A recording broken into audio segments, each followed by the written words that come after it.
আলম ভাই যুক্ত হয়েছে বগুড়া থেকে। আলম ভাই, আপনাকে প্রথমে প্রশ্ন করার অনুরোধ করছি।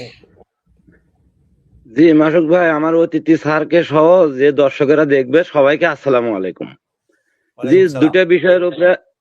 দুটা বিষয়ের উপরে আপনারা কথা বললেন যে আওয়ামী লীগকে নিষিদ্ধ করা হয়েছে, কিন্তু এই যে ডিজিটাল আইন, এই আইন দিয়ে কিন্তু আপনার আবার অনেক বেআইনি হচ্ছে। আপনি যে মহিলাটার কথা বলতেছেন, ওনার নাম সাউদি সুমি। তো এটা জি। কিন্তু সোশ্যাল মিডিয়ার কারণে কিন্তু সম্ভব হয়েছে মাসুক ভাই। আমি হ্যাঁ। মনে করি যে জি আমি মনে করি যে এই সোশ্যাল মিডিয়ায় উচ্চ কক্ষ, এই সোশ্যাল মিডিয়া না থাকলে আর এইভাবে আন্দোলনে না নামে আসলে তা এই সাউদি সুমিকে উদ্ধার করা যেত না। কিন্তু এই ডিজিটাল আইন বাতিল করতে হবে। আপনার অরিজিনালি তথ্য প্রমাণ সহ মানুষক ধরতে হবে, মানুষক হয়রানি করান যাবে না। কিন্তু এখন আমি একটা বিষয়ের উপরে কথা বলবো মাসুদ ভাই, যে হয়তো আপনার মনে করেন যে আমাদের শিক্ষামন্ত্রী, হ্যাঁ। নামটা মনে আসতেছে না কমান, ওনার বাড়িতে কাজ করে আসলাম আমি। যে যে শিক্ষামন্ত্রী এহসানুল হক মিলন। জি, এহসানুল হক মিলনের বাড়িতে কাজ করার সৌভাগ্য হয়েছিল আমার চাঁদপুরে। আবার আচ্ছা। মঈনুদ্দিন খান আলমগীরের বাড়ি চাঁদপুর কচুয়া গুলবাহার গ্রামে, তার বাড়িতে কাজ করার সুযোগ হয়েছে। আমি সারা বাংলাদেশে কাজ করি, আচ্ছা। বুঝছেন। মানে সারা বাংলাদেশে দুইটা একাডেমি আছে, কুমিল্লা বাদ দিয়ে বগুড়া আর দিয়ে, বুঝছেন। এই দুইটা একাডেমির যত পানির কাজ হয় আমি মানে এর সাথে জড়িত। তো এখন কথা হলো মাশাআল্লাহ। কি যে বলেন মাসুদ ভাই আমাকে একটু সময় দিবেন। এখন বলেন। এই হঠাৎ হঠাৎ করে সিসি ক্যামেরা সেট করবে, হঠাৎ করে এই সোলবল গুলোকে আতঙ্কের মধ্যে ফেলাচ্ছে, কিন্তু ওইভাবে কিন্তু মাস্টাররা প্রশিক্ষণ দেয়নি যে এইভাবে আমরা পড়াচ্ছি। এই হঠাৎ করে মনে করেন যে এত কড়াকড়ি করেন, কিন্তু আতঙ্ক ফেলাচ্ছেন কেন, এত আতঙ্ক করছেন কেন? আবার কোচিং ব্যাপারটা আপনি চিন্তা করেন, যখন কোচিংটা বন্ধ করে দিচ্ছে। আচ্ছা, একটা জায়গায় কোচিং হয়, ওখানে 20টা ছাত্র পড়ে। তো 20টা ছাত্র পড়লে মাথা পিছু 300 করে হলে কোচিং এর বেতন হয়ে যায়। আবার এখন বাড়িতে যদি পড়ে, তাহলে কিন্তু আপনার প্রাইভেট মাস্টার রাখতে হবে, খরচ আরো বেড়ে যাবে। অথবা 20টা ছাত্রের জন্য 20টা ফ্যান চলবে, আর ওখানে 2টা ফ্যান দিয়ে কাজ হতো।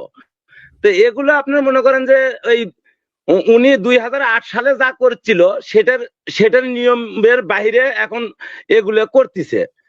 এগুলো মনে করেন যে আসলে আমি এত কড়াকড়ি সমর্থন দেশের করি না। আবার যদি দেশের অর্থনীতির ক্ষতি হবে এবং পড়ালেখা থেকেও বাচ্চারা আতঙ্কিত হবে, এটাই আপনার প্রশ্ন। এই প্রশ্নটা জি একটু জি জাহিদ ভাই উচ্চ শিক্ষিত মানুষ, উনি একটু এটার বিশ্লেষণ করুন, তাহলে বেটার হবে। প্রশ্ন বেড়ে গেলে আসল জিনিসটা হারিয়ে যাবে। আমি একটু জাহিদ ভাই, আমি দুইজনই লন্ডনে, আমরা দুইজনই তো ইউকেতে। আর এহসানুল হক মিলন সাহেবের বউ বাচ্চা থাকে আমেরিকাতে, এক মেয়ে। এহসানুল হক মিলনের এক মেয়ে, ওয়াইফ আমেরিকার নাগরিক, আমেরিকা থাকে। ওনার নাগরিকত্ব ছাইরা 2001-এ আইসা উনি ইলেকশন করছেন বাংলাদেশে। This is good.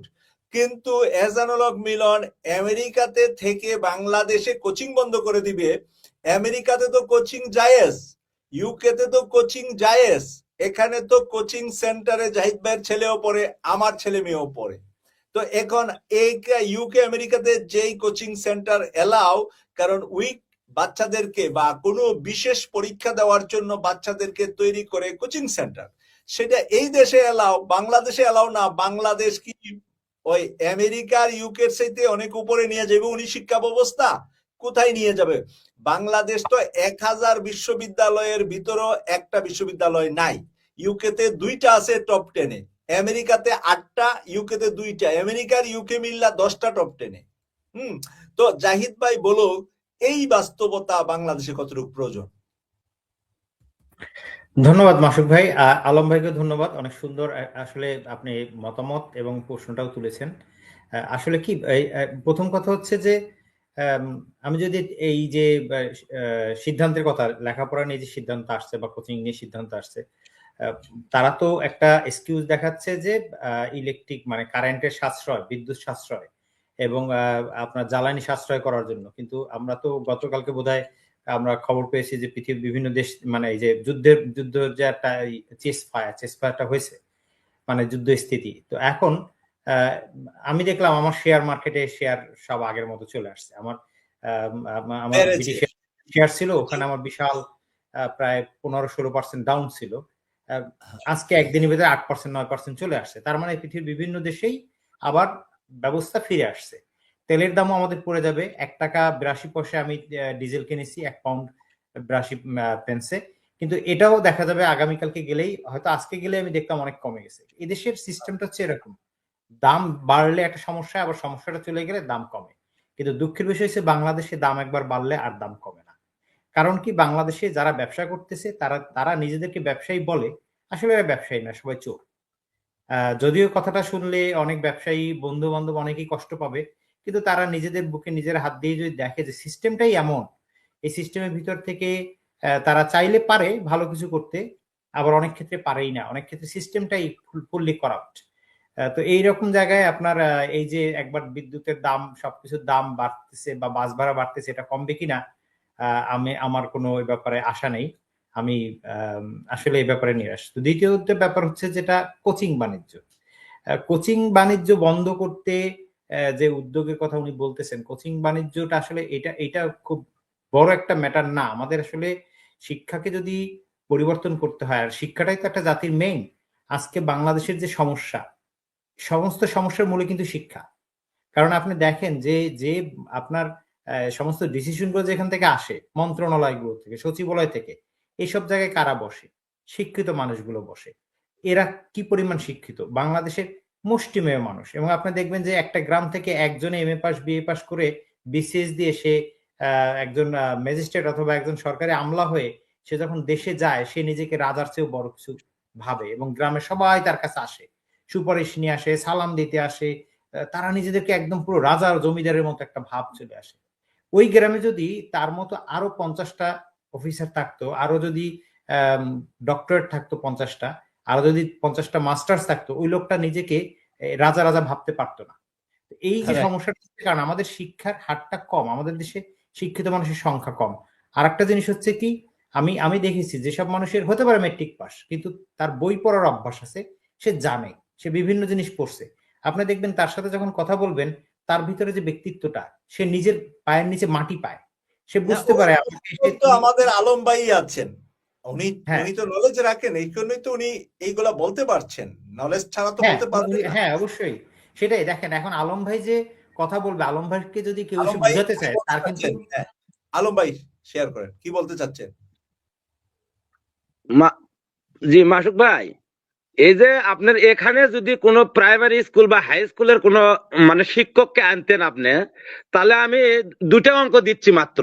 দেখেন তো, এর মধ্যে কেউ পারে না, কিন্তু 2টা অঙ্ক আমি কিন্তু 1-এর ভিতর 10 বই পড়ি, জীবনে স্কুলে যাই নাই কে।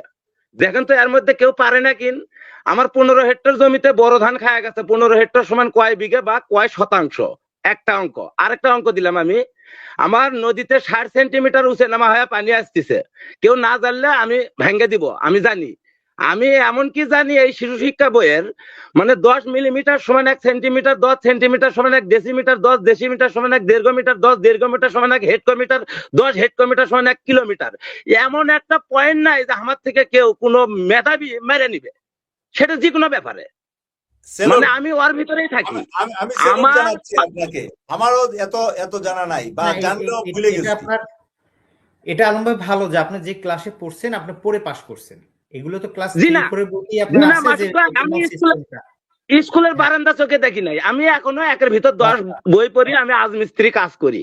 ওখানে হয় কি, ডিজাইনটা সব ইংলিশে দিছে। তা আমি দেখলাম যে কেরে ইংলিশে দিছে, তাহলে আমি একটা শিশু শিক্ষা বই কিনে নেই। মানে ই আর এফ, এটাতে আছে 2 টান, এটাতে আছে 3 টান, এটা আবার বাংলাতে আমি ওটা টালি করি, দেখি। হ্যাঁ, দেখে দেখে আমি এই 26টা অক্ষর মুখস্থ করছি, আমার ডিজাইন ধরা সহজ হয়ে গেছে। আগে আমি 35 টাকা দিয়ে আপনার দাবা কিনতে পারছিলাম না, এখন 10 লক্ষ সমান 1 মিলিয়ন হয়, বা 100 কোটি লক্ষ সমান 1 ট্রিলিয়ন হয়, এটাও আমি বুঝতে পারি। আমি এখনো লেখাপড়া করি। ধন্যবাদ জানাচ্ছি আলম ভাই, চমৎকার উদাহরণ। দেশের মানুষের জন্য আপনি একটা প্রেরণা। কেন দেখেন যে স্কুলে না গেলেও যে শিক্ষাটা যে নিজের উপরে সম্পূর্ণ, পড়াশোনাটা নিজের উপরে, এটা কিন্তু আপনি প্রমাণ দিচ্ছেন। আমি আসলে যেখানে যাচ্ছিলাম, শিক্ষা ব্যবস্থায় আমাদের যে সমস্যা, আমাদের পাঠ্যক্রমের সমস্যা, আমাদের কি পড়তে হবে, আমাদের জাতির কোনো উদ্দেশ্য নেই যে আমরা কি ধরনের জাতি বানাতে চাচ্ছি। আপনি যদি এইটা চিন্তা করেন যে আমরা বাংলাদেশ থেকে বিদেশে প্রতি বছর 10 লাখ ডাক্তার এক্সপোর্ট করব, এবং প্রতিটা ডাক্তার মাথা পিছু আমাদের দেশে 2 লক্ষ টাকা করে রেমিটেন্স পাঠাবে। এভাবে যদি আপনি একটা এক্সাম আপনি যদি প্ল্যান সেট করেন, তাহলে আপনি কি করবেন, বাংলাদেশে ব্যাপক মেডিকেল কলেজ আপনি ওপেন করবেন, তাই না? আপনি যদি চিন্তা করেন না আমি এটা চাই না, আমি চাই বাংলাদেশে ইঞ্জিনিয়ার বানাবো, তাহলে আপনি ইঞ্জিনিয়ারিং কলেজ খুলবেন। আপনি যদি আমি নার্সিং করব, তাহলে আপনি প্রচুর নার্সিং ইনস্টিটিউট খুলবেন।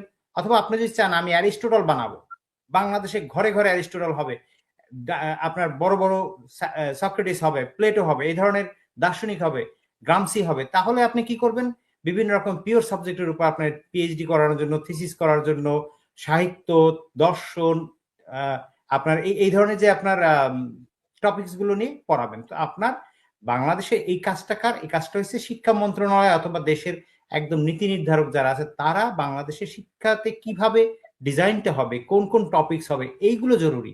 আপনি একবার হেলিকপ্টার নিয়ে গিয়ে নকল কারা করতেছে বন্ধ করবেন, এগুলো তো জাস্ট উপরে ফ্লাশ।